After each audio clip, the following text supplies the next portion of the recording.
신명기 32장 우리 9절부터 12절까지 말씀 우리 같이 한번 읽어보겠습니다. 제가 가진 성경은 구약 성경 314면에 있습니다. 신명기 32장 9절로 12절까지 말씀입니다. 네, 다 찾으신 줄 알고 제가 대신 봉독해 드리겠습니다. 여호와의 분깃은 자기 백성이라. 야곱은 그가 택하신 기업이로다. 여호와께서 그를 황무지에서 짐승이 부르짖는 광야에서 만나시고 호위하시며 보호하시며 자기의 눈동자같이 지키셨도다. 마치 독수리가 자기의 보금자리를 어지럽게 하며 자기의 새끼 위에 너풀거리며 그의 날개를 펴서 새끼를 받으며 그의 날개 위에 것을 엎는 것 같이 여호와께서 홀로 그를 인도하셨고 그와 함께한 다른 신이 없었도다. 아멘. 오늘 저는 이 본문을 가지고 고난 중의 찬송이라는 제목으로 함께 말씀을 나누고자 합니다. 예전에 TV에서 한 아프리카의 야생 동물원이 이렇게 촬영이 되어지더라고요. 수십 킬로 되는 그런 진짜 야생, 그 들풀에 세타를 만들어 놓고 칸막이를 친 다음에 관광객들을 안전한 차로 그 안으로 들여보내는 것입니다. 그럼 진짜 야생에서 정말 야생 동물들이 살아가는 그런 모습들을 볼 수 있고 만날 수 있는 아프리카의 진짜 야생 동물원이었습니다. 그런데 그 TV에 보니까 곳곳에 이렇게 팻말이 있는데요. 팻말에 이런 팻말이 있었습니다. 동물들에게 먹을 것을 주지 마시오. 왜 이런 팻말을 써놨을까요? 관광객들이 던져주는 먹이만 찾아 먹느라 야생 동물들이 먹이를 찾지도 않고 사냥도 하지 않는다는 거예요. 그래서 절대 이 안에 들어가면 짐승들에게 먹을 것을 주지 마십시오. 그런 팻말들이 곳곳에 있는 것을 TV를 통해 본 적이 있습니다. 미국에 인디안 보호구역이 있다고 합니다. 여러분, 인디언들 멋진 말을 타고 다니며 독수리 깃털로 멋진 모자를 쓰고 있는 그 모습을 여러분 상상하지 마십시오. 이 미국에 있는 인디안 보호구역은요, 인디언들이 너무 귀해서 보호구역을 만들어 놓은 것이 아니라 인디안들이 전부 거의 다 많은 사람들이 술에 취하고 알코올 중독으로 힘들어하는 그들을 보호하기 위해서 그런 따로 보호구역을 만들어 놓았다는 거예요. 왜냐하면 이들은 일을 안 해도 정부에서 얼마 정도의 보조금도 주고 일부의 혜택도 주기 때문에 일 안 하고 그냥 술과 마약으로 살아가는 그런 인디안들이 많이 늘어났다고 합니다. 왜 이런 일들이 있을까요? 왜 야생 동물원인데 먹을 것을 주지 마시오, 팻말을 그렇게 많이 붙여놔야 했을까요? 인디언 보호구역인데 그들이 너무 귀해서 보호하는 것이 아니라 그의 삶이 부패해서 보호하는, 왜 이런 일들이 일어났을까요? 그들에게 꼭 필요한 훈련이 없었기 때문입니다. 오늘 본문은 모세의 찬양시입니다. 가나안 땅을 눈앞에 둔 이스라엘 백성들에게 마지막 권면을 하면서 모세는 정작 자신은 가나안 땅에 들어가지 못하지만 그러나 정말 절박한 마음으로 유언과 같은 마음으로 마지막 이 시를 노래하고 있습니다. 특히 신명기 32장 전체가 모세의 노래로 되어 있는데요. 그 중에 오늘 읽었던 본문은요, 하나님이 이스라엘 백성들 여러분을 지금까지 어떻게 인도하셨으며 앞으로 가나안 땅에 들어가서도 어떻게 인도할 것인지를 지금 노래로 잘 표현하고 있습니다. 그러면서 독수리라는 이 새의 특징을 연결지어서 하나님의 인도하심과 훈련을 지금 찬양하고 있는 것입니다. 성경에는 하나님의 백성들의 삶을 특히 독수리에 비유한 부분이 몇 군데 있습니다. 시편 103편 5절에 보면 이런 말씀이 있습니다. 같이 한번 읽어봅시다. 시작. 좋은 것으로 내 소원을 만족하게 하사 내 청춘을 독수리같이 새롭게 하시는도다. 아멘. 이 말씀 들으면 여러분 어떤 느낌이 드나요? 네, 청춘이란 말도 막 가슴이 뜨는데 또 청춘을 독수리같이 새롭게 하신다. 힘과 패기와 젊음이 느껴지지 않습니까? 또 이사야 40장 31절에 보면 이렇게 말씀하고 있어요. 오직 여호와를 앙망하는 자는 새 힘을 얻으리니 독수리가 날개치며 올라감 같을 것이요 다른 박질하여도 곤비하지 아니하겠고 걸어가도 피곤하지 아니하리로다. 새 힘을 주신다. 독수리가 날개치며 올라간 같은 그런 능력을 주신다. 여러분 얼마나 힘이 납니까? 그런데 오늘 읽은 본문에 나오는 이 독수리 예화는요, 그런 기분이 별로 들지 않습니다. 왜냐하면 오늘 본문에 나오는 이 독수리 비유는요, 마치 어미 독수리가 자기 새끼에게 하늘을 날 수 있는 훈련을 시키는 것처럼 하나님께서는 당신의 백성들을 그렇게 훈련시킨다라는 그런 찬양 시이기 때문에 그렇습니다. 하나님은 왜 당신의 자녀들을 훈련시키실까요? 하나님의 훈련의 그 의미가 무엇일까요? 오늘 이 말씀을 함께 나누면서 저 여러분 가운데 믿음의 확신이 생겨날 수 있기를 축원합니다. 더욱더 하나님만 의지하는 계기가 될 수 있기를 축원합니다. 우리가 세 가지로 한번 생각해 보길 원하는데, 첫 번째는요, 하나님의 훈련 방법은 역경과 고난일 때가 더 많다는 것입니다. 아까 우리가 두 번 읽었던 그 시편과 이사야 말씀에 보면 젊음과 힘과 패기와 막 나도 그렇게 되고 싶은 그런 열정이 느껴지는 말씀이지만, 오늘 이 모세가 자기는 들어가지 못하는 가나안 땅이지만 마지막 유언과 같이 이스라엘 백성들에게 하나님이 여러분을 여기까지 이렇게 인도하셨고 앞으로도 이렇게 인도해 가실 거라는 이 하나님의 훈련 방법을 설명하는 이 설명을 보면요, 하나님의 훈련은 축복과 평안도 있겠지만 역경과 고난이 더 많다라는 것을 우리에게 가르쳐 줍니다. 오늘 본문 11절 말씀을 제가 다시 한번 읽어보겠습니다. 마치 독수리가 자기의 보금자리를 어지럽게 하며 자기의 새끼 위에 너풀거리며 그의 날개를 펴서 새끼를 받으며 그의 날개 위에 그것을 엎는 것 같이, 이렇게 말하고 있습니다. 여기 먼저 보면 보금자리를 어지럽게 한다, 이런 말이 있죠. 보금자리를 어지럽게 한다. 여러분 혹시 독수리가 자기 새끼를 위해서 보금자리를 어떻게 만드는지 혹시 보신 분 계십니까? 아시는 분 계시나요? 저도 예전에 TV를 통해서 잠깐 보았는데요. 가장 먼저 독수리가 하는 것은 높은 곳을 결정하는 것입니다. 뭐 벼랑 끝이라든지 나무 위라든지 어떤 절벽 위라든지 이런 높은 곳을 선택을 하고요. 높은 곳을 선택했으면 그리고 가시나무의 가지들을 전부 꺾어와서 자기가 만들 둥지 그 보금자리의 틀을 만듭니다. 가시나무로 만들더라고요. 그리고 그 위에 나뭇잎이나 어떤 헝겊 쪼가리나 아니면 이 독수리가 자기가 사냥한 짐승들의 그 가죽을 벗겨서 그 위에 얹습니다. 그리고 가장 마지막으로 가장 푹신푹신하고 부드러운 이 독수리 어미의 자기의 앞가슴 털을 뽑아서 그 위에 놓고 그 위에 새끼를 눕힙니다. 이렇게 보금자리를 만드는 것을 본 적이 있어요. 그런데 이렇게 만든 보금자리를 지금 성경 뭐라고 말하고 있습니까? 네, 어지럽게 한다는 거예요. 흔든다는 것입니다. 이것은 자기 새끼들이 어느 정도 자라나면 이제 하늘을 날 수 있는 동기를 부여하기 위한 흔듦입니다. 보금자리를 어지럽게 한다. 그리고 또 11절 중반에 보면 이렇게 말씀하고 있어요.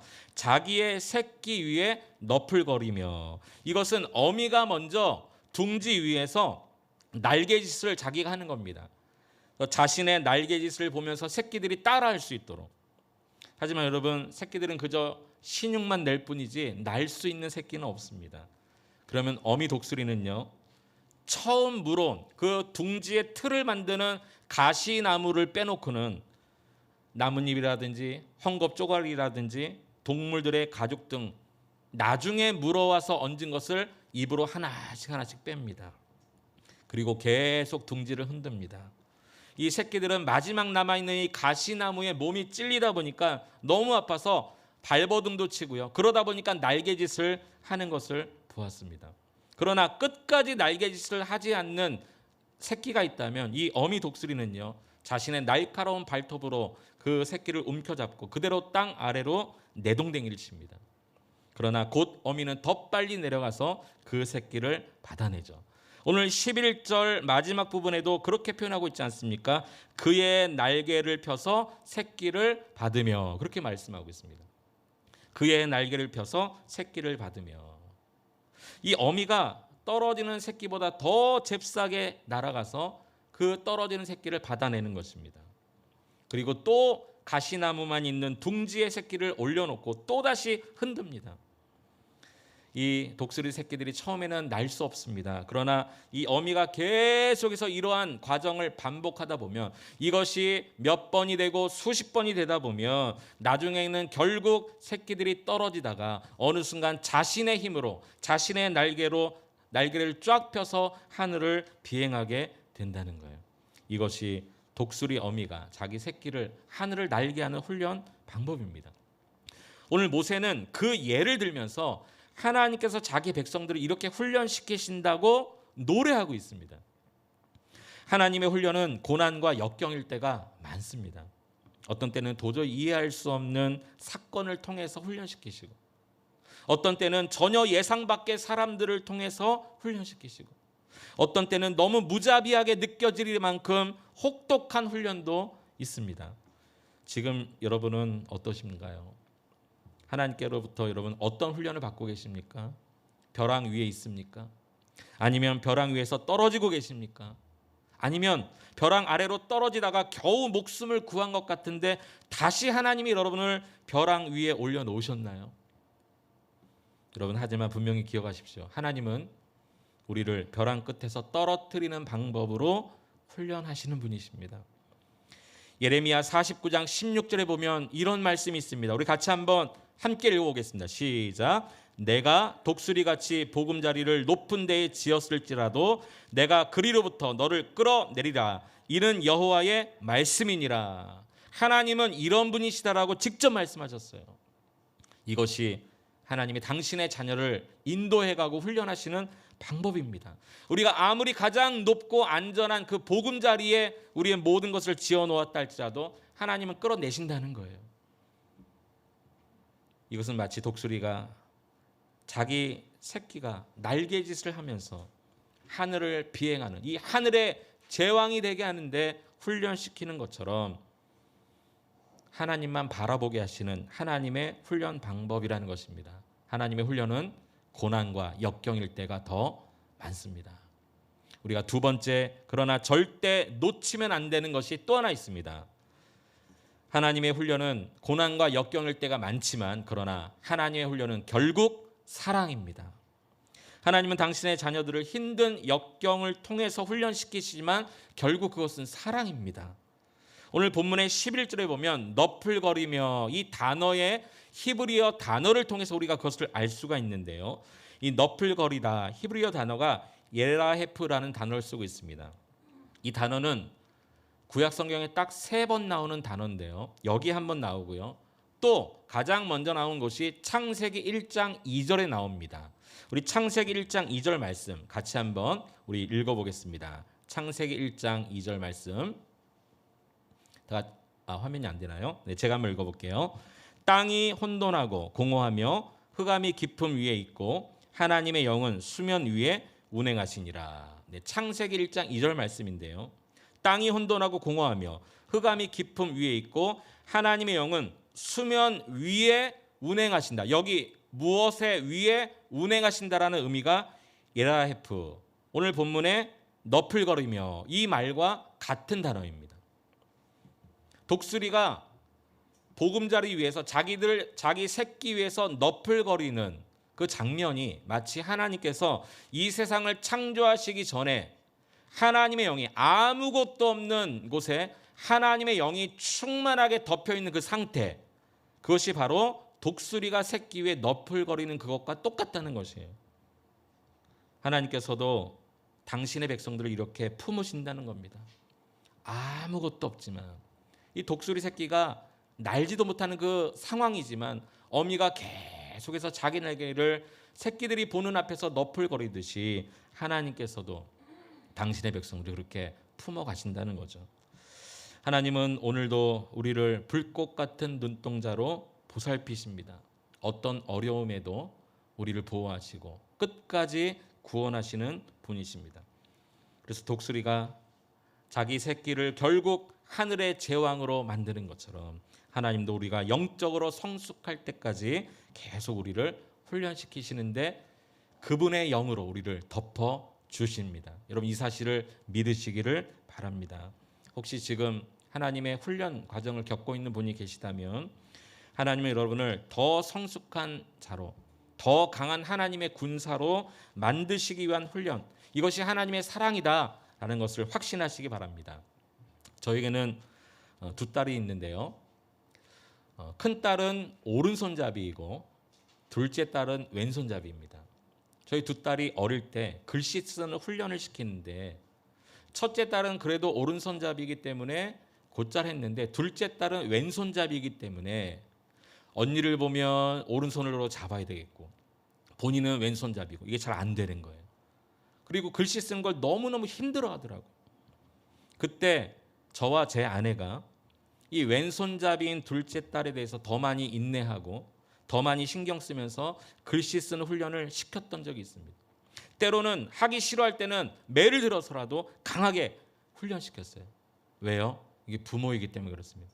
부모의 사랑이기 때문에 그렇습니다. 지금 하나님이 훈련하시는 이 고난의 과정이 그럴 수 있다는 거예요. 그러나 중요한 것은 오늘 이 모세가 이것을 노래하고 있다는 것입니다. 찬양하고 있다는 것입니다. 이 신명기 이 마지막 부분에서 정말 유언과 같은 마음으로 앞으로 가나안 땅에 들어가 많은 어려움이 예상되어지지만 그 땅의 원주민과 싸워서 그 땅을 차지해야 되는 이 전쟁을 수없이 치러야 되겠지만 그러나 하나님이 너희와 함께 하실 거야. 마치 독수리가 자기 새끼를 훈련시키듯이 하나님이 너희와 함께 하실 거야. 이것이 훈련이야 라고 오히려 찬양을 하고 있다는 것이 너무너무 중요합니다. 여러분 때로는 나 혼자 훈련의 과정을 통과하는 것 같이 느껴질지라도 그 순간도 하나님이 여러분과 함께 하신다는 것을 믿으셔야 됩니다. 그래서 오늘 본문의 9절에 보면 여호와의 분깃은 자기 백성이라 이런 말씀이 있어요. 여기 분깃이란 말이 무슨 말입니까? 전쟁을 해서 어떤 지역을 점령했습니다. 그러면 그것을 점령한 사람들이 그 땅이나 그곳에 있는 탈취물들을 나눠서 내 것이 되는 그것이 분깃이란 말입니다. 내 소유물. 다시 말해서 우리가 바로 하나님의 소유라는 거예요. 우리가 하나님의 소유라는 말은요, 하나님 우리를 끝까지 책임지시는 분이라는 의미인 것입니다. 여호와의 분깃은 자기 백성이라. 우리는 그분의 소유이지만 그분께서 우리를 끝까지 책임져 주신다는 거예요. 이 사실 하나만으로도 얼마나 큰 위로와 소망이 됩니까? 우리를 소유 삼으시고 끝까지 책임지시기 때문에 그래서 우리의 아픔을 아시고 그래서 우리의 눈물을 아시고 우리를 감싸주시는 독수리가 그 새끼를 품는 것처럼 하나님 우리를 그렇게 품어주신다. 여러분 이것을 우리도 찬양해야 되겠습니다. 그 하나님께서 우리가 지금 당한 이 어려운 환경, 어려운 훈련 그 속에서 왜 섭리하시지 않겠습니까? 우리를 책임지신다고 하신 하나님께서 우리가 겪고 있는 이 지금의 훈련 왜 우리에게 힘을 주시지 않겠습니까? 우리를 소유 삼으신 하나님께서 우리가 구할 때마다 왜 돕지 않으시겠습니까? 그래서 오늘 10절 말씀에도 이렇게 말씀하고 있습니다. 여호와께서 그를 황무지에서 짐승이 부르짖는 광야에서 만나시고 호위하시고 보호하시고 자기 눈동자같이 지키셨도다. 여기 황무지 또 짐승이 부르짖는 광야 무슨 말입니까? 가장 힘든 상황입니다. 내 인생의 가장 힘든 상황에서도 약속하셨어요. 어떤 약속이요? 만나시겠다. 호위하시겠다. 보호하시겠다. 눈동자처럼 지키시겠다. 우리를 품으시는 하나님이십니다. 12절에도 보면 이렇게 말씀하고 있어요. 여호와께서 홀로 그를 인도하셨고 그와 함께한 다른 신이 없었도다. 오직 우리를 인도하시는 분은 하나님 한 분밖에 없다라고 지금 모세가 노래하고 있습니다. 그러므로 여러분도 하나님 한 분만 바라보시기 바랍니다. 하나님 한 분만 찬양하시기 바랍니다. 하나님의 훈련은 결국 우리를 자라게 하고 성장시키는 하나님의 사랑입니다. 세 번째 우리가 생각할 것이 있습니다. 지금까지 하나님의 훈련은 역경과 고난일 때가 더 많지만 결국 그것은 하나님의 사랑이라고 말씀드렸습니다. 그러나 더 나아가서 더 중요한 게 있습니다. 그 힘든 훈련 뒤에 반드시 하나님의 영광을 보게 하신다는 겁니다. 훈련 자체가 목적이 아니라 그 훈련 뒤에 있는 하나님의 영광을 맛보게 하시는 것이 훈련의 목적인 것입니다. 독수리가 마치 자기 새끼를 사정없이 땅 아래로 밀어 떨어뜨리는 훈련이 없이 그저 보금자리에서 안전하게만 계속 품고 있었다면 어찌 그 새끼 독수리가 하늘의 제왕이 될 수 있겠습니까?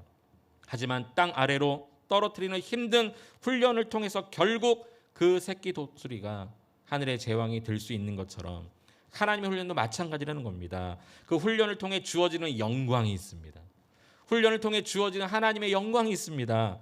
베드로전서 1장 6절 7절에 보면 이렇게 말씀하고 있습니다. 너희 믿음의 시련이 불로 연단하여도 없어질 금보다 더 귀하여 예수 그리스도께서 나타났을 때에 주님 오실 그때를 말하죠. 칭찬과 영광과 존귀를 얻게 할 것이니라. 주님 다시 오실 때 얻게 될 영광이 있는데요. 그것이 믿음의 시련과 관련되어 있다는 거예요. 지금의 훈련과 관련되어 있다는 것입니다. 여러분 지금의 훈련을 넉넉하게 잘 감당하시기를 축복합니다. 주님 오실 때 영광이 있습니다. 야고보서는 이 영광을 생명의 면류관이다 그렇게 말했습니다.